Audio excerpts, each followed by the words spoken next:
ব্যাপার, তুমি হ্যাঁ কেক নিয়ে বসে পড়েছো? হ্যাঁ আজ কারো জন্মদিন নাকি? দেখা যাক কার জন্মদিন কি কিসের জন্য কাটছি, কার জন্মদিন না সব বৃত্তান্ত জানতে পারবে, কেকটা খুললে সবকিছু জানতে পারবে। তাড়াতাড়ি বলো, তাড়াতাড়ি বলো।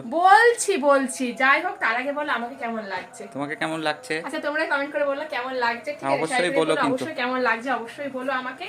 আর হ্যাঁ চলো তাহলে দেখিয়ে দিই, আর বেশি দেরি করবো না। কিসের জন্য কেকটা নিয়ে এসেছি, কি সেলিব্রেশন করছি, ছোটখাটো সেলিব্রেশন করছি, ঘরোয়া সেলিব্রেশন, ঠিক আছে? আর এর পুরো ভিডিওটা তোমরা নেক্সট ব্লগেই দেখতে পারবে। চলো দেখিয়ে দিই, আসো নাকি? হ্যাঁ চলো চলো। এই এই এই এই এই এই দেখো, দেখো বন্ধুরা, এই দেখো, এই একটা হার্ট শেপের একটা কেক নিয়ে এসেছি। 20K ফ্যামিলি, ইউআইটি মানে ইউটিউব আর এফবি ফেসবুক পেজে, আমাদের দুটো পেজে একসাথে 20K 20K মোট 40,000 ফ্রেন্ডস মানে ফ্যামিলি আমাদের তৈরি হয়েছে। তাদের জন্য তোমাদের ভালোবাসাতে আমরা এত দূর এত গিয়েছি। দূর এগিয়েছি, ভালোবাসা পেয়েছি, আশা করি ভবিষ্যতে ভালোবাসা পাবো, ঠিক আছে? এইভাবে আমাদের চলো পাশে থেকো, সাথে থেকো। কেকটা তাড়াতাড়ি কেমন লাগছে অবশ্যই celebration জানিও। করে নিই। ওকে, সেলিব্রেশন নেক্সট ব্লগে দেখতে পারবে।